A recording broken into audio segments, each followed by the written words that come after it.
Algemas nas mãos, pés acorrentados. Os imigrantes brasileiros que desembarcaram no Brasil deportados pelo governo de Donald Trump relataram uma série de maus tratos durante a saída dos Estados Unidos. Foram buscar nós. Eu fiquei 50 horas acorrentado o braço, barriga e pés. Com apenas uma semana ocupando a Casa Branca, o Trump iniciou uma deportação em massa de imigrantes latinos, criando um clima de terror, tanto para quem sai quanto para quem fica no país. A estimativa é que 11 milhões de imigrantes vivam de maneira ilegal nos Estados Unidos, e desses, 230 mil são brasileiros. A deportação criou crises diplomáticas. O governo do México vetou um voo com imigrantes que desembarcariam no país. O Brasil denunciou uma série de violações cometidas durante o embarque. Quem subiu o tom de forma mais veemente foi o Gustavo Petro, da Colômbia. Ele peitou as resoluções do Trump e, numa carta, anunciou a resistência ao modelo fascista do presidente americano. Mas, diante das ameaças de taxações de produtos colombianos, Petro recuou e fechou um acordo com a Casa Branca. Terça-feira, 28 de janeiro de 2025.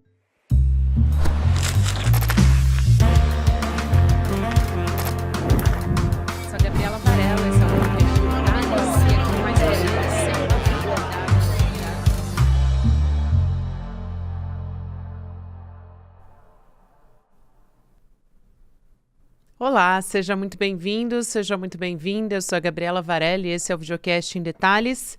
E aqui, sempre com um convidado, uma convidada, a gente analisa uma temática ou uma notícia importante do momento. Hoje eu vou conversar com a Sueli Siqueira. Ela é doutora em Sociologia e Ciência Social e também professora da Universidade Vale do Rio Doce, especialista em migração internacional, que é justamente um tema que nos preocupa muito nesse momento. Professora, seja muito bem-vinda aqui ao Em Detalhes e ao ICL também. Prazer falar com a senhora. É um prazer, muito obrigada. É um prazer estar aqui conversando com você. Professor, antes de mais nada, outro dia ouvi um professor falando sobre não chamar de pessoa que está ilegal. Eu achei muito interessante essa colocação, porque acho que traz um aspecto humanitário muito importante para o tamanho da crise que a gente está vivendo, né?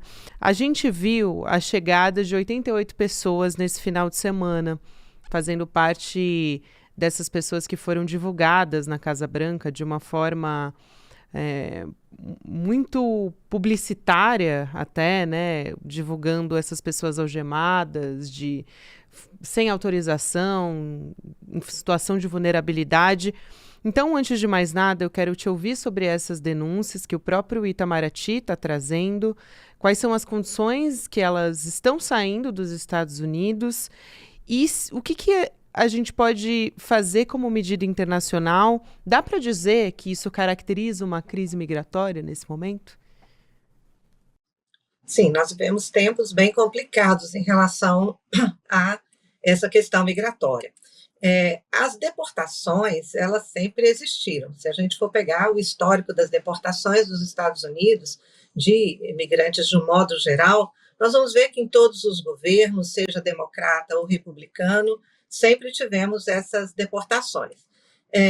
Às vezes aumenta, às vezes diminui, depende muito de fatores econômicos e de fatores também sociais, que vão definir essa mais rigidez da política ou não. Mas, para você ter uma ideia, um dos que menos deportou, né, no seu governo foi o presidente Carter. E o que mais deportou foi o Obama, que chegou em torno de 3 milhões de pessoas. Os outros sempre deportaram em torno de 1 milhão, 1,5 milhão, né, em torno disso. Então, essa deportação sempre existiu. Agora, o que chama a atenção, né, o que distingue do que está acontecendo agora, é exatamente o fato de você ter um presidente que coloca o imigrante como inimigo número 1 dos Estados Unidos, como o causador, né, de todos os problemas econômicos e sociais. E, além disso, identifica o migrante como um criminoso, né, fazendo algumas comparações, né, como pessoas responsáveis por incêndios, responsáveis por crime, pertencentes a facções, quando, na verdade, você pode até ter entre os migrantes pessoas com essas características, mas a grande maioria são trabalhadores, são pessoas que se colocam, né, em uma situação de vulnerabilidade em busca de trabalho, buscando melhores condições de vida, e que contribui com a economia desse país, né? Uma vez que o próprio país não contribuiu em nada para a formação dessa mão de obra e recebe essa mão de obra que vai ocupar espaços onde existe demanda e recebendo um valor muito menor do que os nativos. Essa era uma questão que eu gostaria muito de te ouvir, professora, justamente pela pesquisa que a senhora faz há tantos anos, né? A senhora tem conversado com esses migrantes? Qual que é o perfil que eles têm? Eles estão há muito tempo no país ou não? Há quantos anos, normalmente? Quais são os relatos também que a senhora tem ouvido? A gente tem acompanhado na imprensa uma situação de relatos de medo, de ataques já às crianças nas escolas sendo pressionadas por colegas, né, que dizem, você vai voltar para o seu país, ouvir algo nesse sentido também. Então, queria te ouvir um pouco do ponto de vista, né, de quem está lá agora.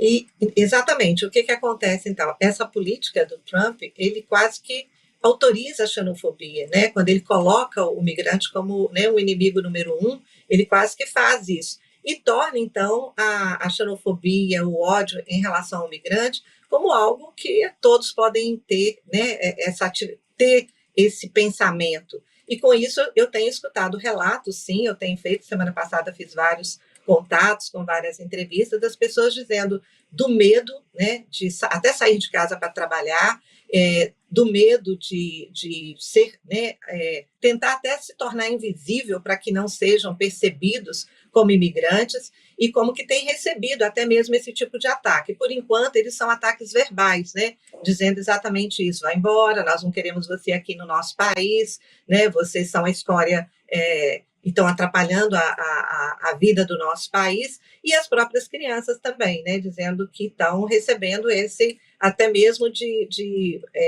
professores falando, de repente você não vai vir mais, porque você vai ser deportado. Então, eu tenho relatos desse tipo, né?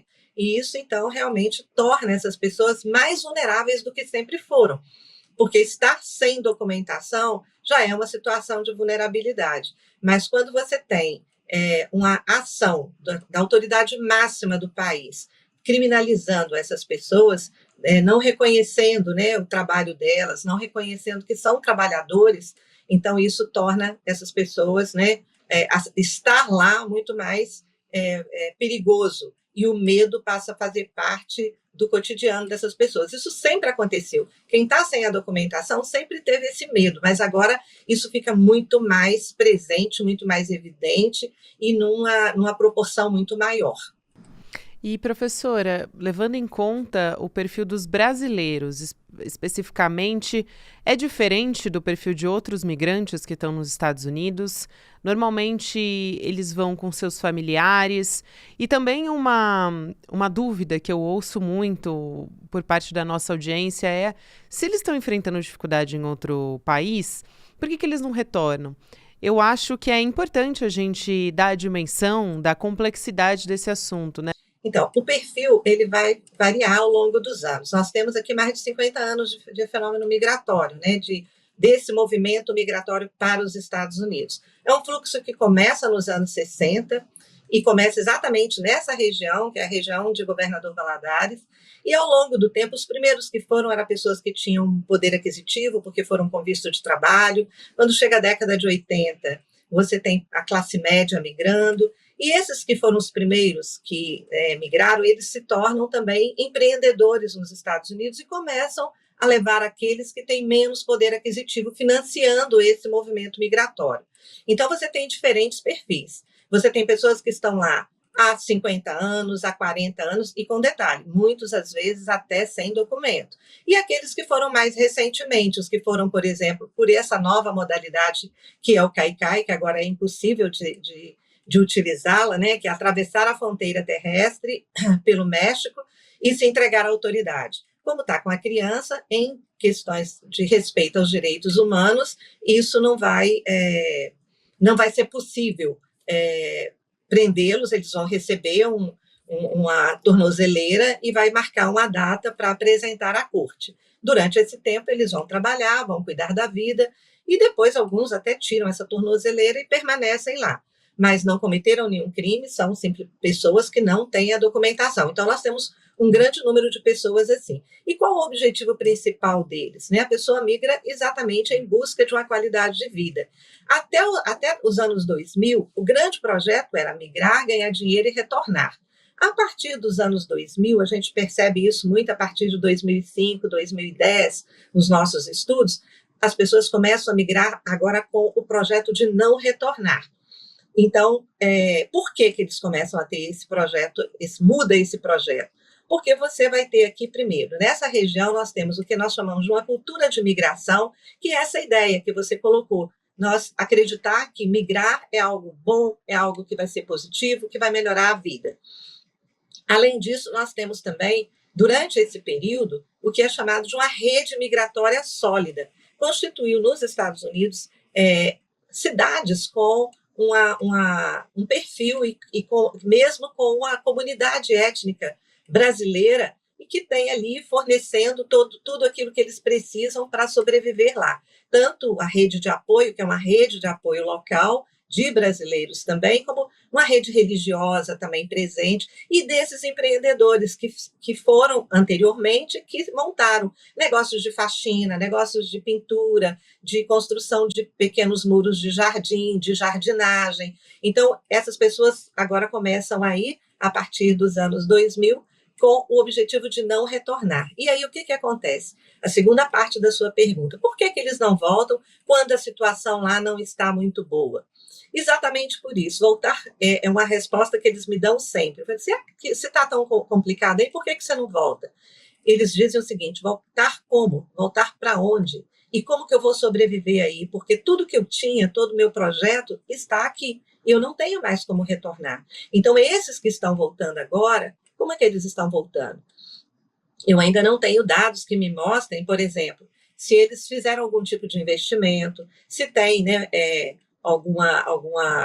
por exemplo, é muito comum eles fazerem um investimento de comprar imóveis e alugar e ter isso como a renda, ou mesmo de construir uma casa, ou de montar um pequeno negócio. Se ele não tinha intenção de voltar, esses últimos que foram, eles não vão ter isso. Então, como que eu vou voltar? Então, o retorno é como se fosse uma nova migração, porque é retornar para um lugar que ele está afastado há 5, 10, 15, 20 anos. E aí, esse retorno se torna algo muito difícil, porque ele não tem... Imagina esses que foram para lá há pouco tempo, nessa modalidade do Caicai, que vendeu tudo que tinha. Inclusive, teve um que falou isso numa entrevista na TV, dizendo, eu vendi tudo que eu tinha, eu paguei R$170 mil para poder migrar, e fiquei lá só 4 meses. Então, imagina o retorno dele. Então, volta em uma situação de extrema vulnerabilidade, não sabendo como recomeçar a vida, não sabendo como, e até mesmo, e aqueles que ficaram mais tempo vão ter dificuldade de inserção no mercado de trabalho, porque não estão mais preparados para o mercado de trabalho local. Quanto mais tempo fica, mais difícil de retornar e de se readaptar. E aqueles que foram mais recentemente, que venderam o que tinha, também fica difícil esse processo. Eu vou aproveitar esse gancho da sua fala, professora, porque o Guilherme Berger, que acompanha aqui o ICL Notícias e o Em Detalhes, ele falou sobre a necessidade de falar sobre essa pauta da reinserção dos deportados dos Estados Unidos no mercado de trabalho. Eu achei super importante essa colocação dele, até queria agradecer pela mensagem que ele mandou para a gente, mas o que poderia ser feito, ele pergunta, no sentido de política de governo, de assistência social para essas pessoas que estão chegando, até com políticas de requalificação profissional, enfim, queria te ouvir. E eu acho, assim, nós tivemos momentos em que, como eu disse para você, essa deportação sempre existiu, Sim. E já existiram momentos em que nós tivemos deportação em situações realmente muito constrangedoras para os brasileiros, e que não teve nenhuma intervenção governamental em relação a isso. Hoje a gente teve a demonstração do que aconteceu esse fim de semana, de uma intervenção mesmo do Estado, de enviar um avião e não permitir que as pessoas estivessem algemadas em território nacional, porque isso não é permitido, isso viola, né, a lei de migração até mesmo, e o direito do cidadão né, de ter essa liberdade, de não estar algemado. Ele não é um criminoso, ele não tem documentação. Então, acho que a medida do governo de acolher, né, nesse primeiro momento, esses primeiros que chegaram agora, é importante, né? E a forma, né, e até mesmo de exigir que não é possível você deixar pessoas 10, 12 horas em um avião sem alimentação, né, é um tratamento desumano, onde tinham crianças, né, em que as pessoas estavam algemadas. Tudo bem que o Estado americano está exercendo um direito dele, mas em território brasileiro ele não tem esse direito de exercer isso. E aí o Estado brasileiro foi muito efetivo, né, nessa medida. Agora, esses que estão chegando, eles precisam de um acolhimento. E eu sempre chamo a atenção para o seguinte: é importante o acolhimento no sentido econômico, no sentido de orientação profissional, mas é mais importante ainda um acolhimento na perspectiva do atendimento psicológico desse imigrante. Pensa bem como é que ele está retornando, né?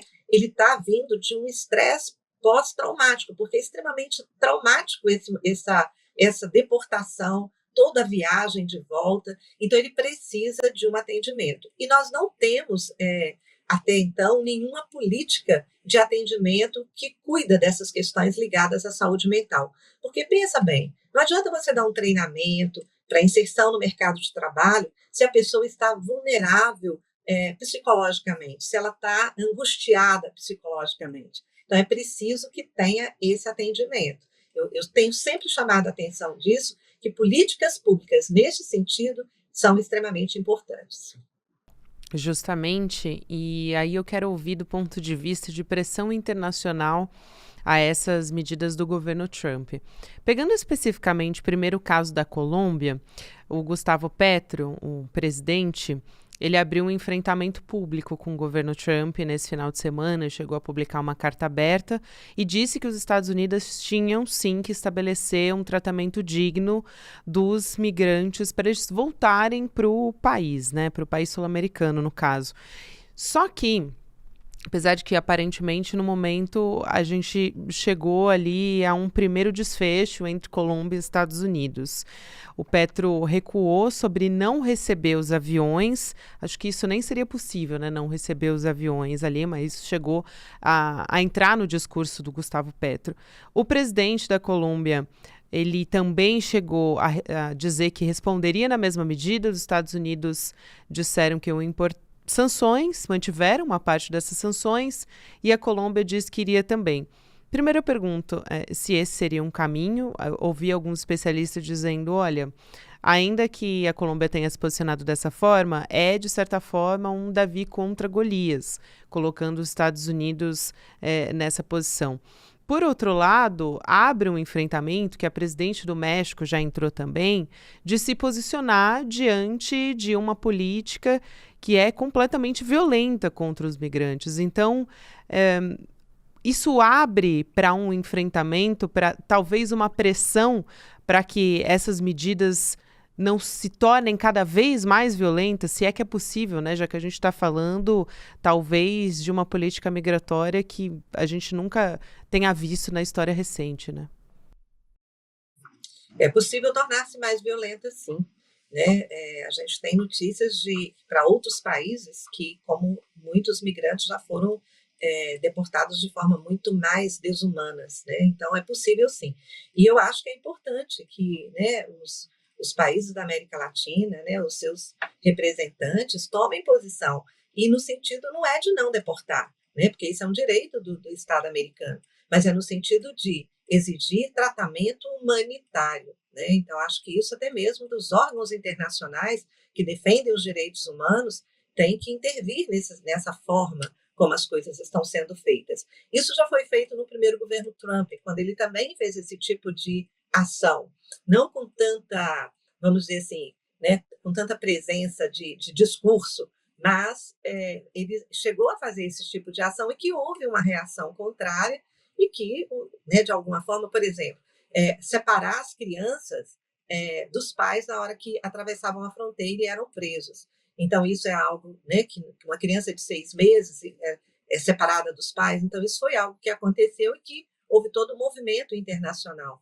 Então, eu acho que, não vou dizer que é um enfrentamento, mas assim, que é no sentido de exigir que, né, os direitos humanos sejam cumpridos, uma vez que os Estados Unidos é signatário da Carta dos Direitos Humanos e é um defensor dos direitos humanos, né, na própria Constituição americana. Então, acho que é importante que os presidentes dos países da América Latina se juntem, sim, na exigência de que os direitos humanos sejam observados na deportação.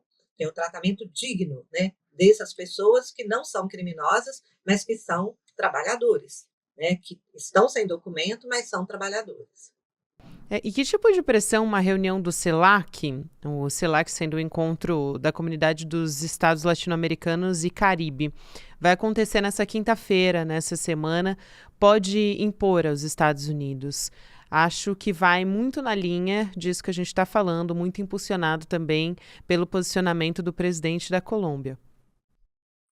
Sim, eu acho que é exatamente dizer, olha, nós estamos aqui, estamos atentos para isso, né? Não estamos satisfeitos com essa forma como está sendo desrespeitados os direitos humanos e que é importante que seja, assim, respeitado. E eu tenho certeza que eu acredito que essa atitude, né, e essa forma tão arrogante como está sendo feito, isso vai mudar, com certeza, na medida em que outros países e até os órgãos internacionais comecem a se manifestar contra esse formato, né, de tornar o migrante, né, um criminoso e tratá-lo. Nem o criminoso pode ser tratado desumano, né? Então, imagina o migrante, então, tem que ser tratado com a dignidade que ele merece. Então, eu acho que sim, que essa pressão ela vai ser feita à medida em que os países forem se reunindo e que forem, né, manifestando todo esse sentimento, toda essa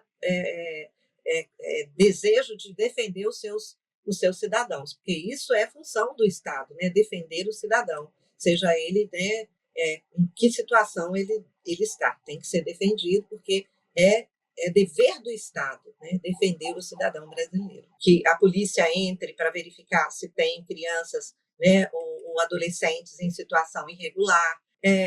Isso é muito assim, ele teve isso como uma meta da campanha dele, está no princípio, no topo da campanha, né? Que é expulsar os criminosos, porque ele colocou o imigrante como criminoso. Durante deportações, os migrantes eles têm direito a esses princípios fundamentais, né? A essas garantias de direito dos migrantes.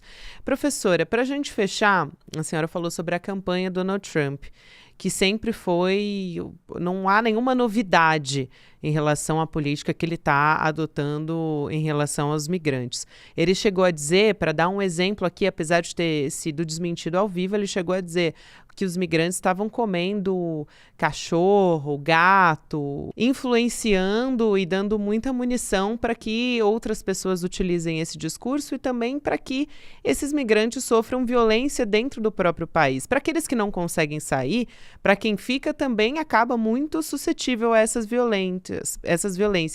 É isso que eu queria te ouvir. Qual o efeito disso na vida das pessoas? Acho que a senhora até usou a frase, né? Ele legalizou a xenofobia. Uhum. Isso que nós temos percebido, né? Como eu disse para você, eu tenho conversado com brasileiros documentados e não documentados, e eu tenho escutado exatamente isso, né? O medo, né? A insegurança, né? Como que isso está afetando a vida das pessoas. E as pessoas vão adoecer à medida que esse medo vai ficando cada vez maior. E também o que tem acontecido é com os que não foram, com os que estão aqui, os familiares que estão aqui. Então, eu também tenho conversado com essas pessoas e elas têm dito, né? Tenho medo do que vão fazer com meu filho, tenho medo do que vão fazer com o meu companheiro que está lá. Então, eles vivem nessa situação de apreensão e de medo. Então, esse vai ser um tempo do medo, né? Vai ser um tempo em que realmente isso vai acontecer, porque a gente não sabe, né? Porque quem faz uma afirmação como essa, né? Declara coisas como essa. E pessoas escutam e ainda reproduzem isso, né? Porque eu já ouvi, por exemplo, aqui de pessoas dizendo, mas é porque muitos dos migrantes que estão saindo daqui do Brasil são do PCC. Eu falei, de onde você tirou isso? De que dado que você tem para isso? Porque eu que pesquiso não tenho esse dado, eu que vou nas delegacias saber que tipo de... quais as infrações que os brasileiros, né, cometeram em Framingham, em Danbury, e eu não encontro isso, né? Como é que de onde você tirou isso? Eu ouvi falar. Então, essa fala dele é uma fala que vai fomentando esse ódio, né? E pessoas vão repetindo isso. Então, acho que é muito importante, acho que esse é um papel importantíssimo da imprensa, exatamente de estar falando essas questões. Eu achei muito interessante quando você colocou, né, de não tratar o migrante como alguém que está ilegal, porque o ilegal leva a essa ideia de crime, mas sim alguém que é um trabalhador sem documento. Então, assim, parabenizo, né, a imprensa que está trabalhando também para essa perspectiva, pensando assim, é um trabalhador, é direito do Estado americano deportar, mas deve deportar com toda a dignidade que um ser humano merece, né? E como também é direito das pessoas de terem mobilidade, de buscar melhores condições de vida. E é uma obrigação do Estado brasileiro de ter políticas públicas para receber, né, essas pessoas, acolher essas pessoas que estão chegando. É preciso que tenha uma ação emergente, porque até então, por exemplo, eu vivo numa cidade que é uma cidade onde você tem um percentual migratório, uma região que, na verdade, né, são 54 cidades que pertencem a essa região, que tem um histórico migratório longo e intenso de movimento migratório, e não existe política pública para esse recebimento. E essas deportações sempre existiram, isso não é novidade, só que agora vem com essa perspectiva muito mais assim do ódio, né? De criminalizar o migrante, as coisas ficaram mais radicalizadas nesse sentido. Então, é necessário uma política pública de acolhimento. E aí eu volto a falar, acolhimento no sentido de reinserção no mercado de trabalho, mas também um acolhimento no sentido de buscar, de trabalhar a questão da saúde mental dessas pessoas que passaram por essa situação de um estresse tão grande e de uma situação de humilhação e de risco de vida. Porque você imagina, né, teve um relatando que ele viu que uma turbina do avião não estava funcionando, então ele estava correndo um risco de vida. Então imagina o estresse. Se eu estou num avião normal, numa situação dessa, imagina ele ali acorrentado, percebendo isso. Então é um estresse muito grande, ele precisa de um acolhimento e de um atendimento nesse sentido de preservar a sua saúde mental. Que importante, professora, essa sua fala. Vou fazer até aqui uma referência ao Fabrício Pontin, que é o professor que me chamou a atenção, e eu passei a excluir completamente a possibilidade de dizer um migrante ilegal, que a imprensa utiliza muito, né? A imprensa tradicional, e eu acho que a gente tem que tomar muito cuidado com a fala também, né? As palavras que a gente usa têm muito poder, especialmente em contextos tão violentos como esse. Professora Sueli Siqueira, um prazer conversar com a senhora, seja muito bem-vinda sempre. Ok, muito obrigada. Até a próxima. Aqui nesse final de Em Detalhes, quero lembrar a você que a gente vai ter um mapa da mina de 2025, que são as previsões para a economia nesse ano. Quem traz para a gente é o Eduardo Moreira. No ano passado, ele acertou essas previsões todas, então vale muito a pena a gente ficar atento para também esse ano a gente poder saber direitinho onde é que a gente tem que guardar o nosso dinheiro, onde é que a gente pode investir esse dinheiro e tomar muito cuidado, porque esse ano acho que a economia é um dos assuntos mais importantes, levando em conta o cenário internacional, Trump nos Estados Unidos, a novela do Pix, tudo isso a gente leva em consideração aqui. Anota na sua agenda, dia 30 de janeiro, quinta-feira, 8 horas da noite, Eduardo Moreira conta tudo pra gente. E você se inscreve em detalhesicl.com.br para poder garantir a sua vaga e acompanhar tudo de graça e com exclusividade. Obrigada você que me acompanhou até aqui. Agora tem Mercado e Investimentos, na sequência Rolê ICL, e o Em Detalhes vai ao ar todos os dias de segunda a sexta-feira. Também nas plataformas de áudio, os episódios ficam disponíveis para você. Até amanhã.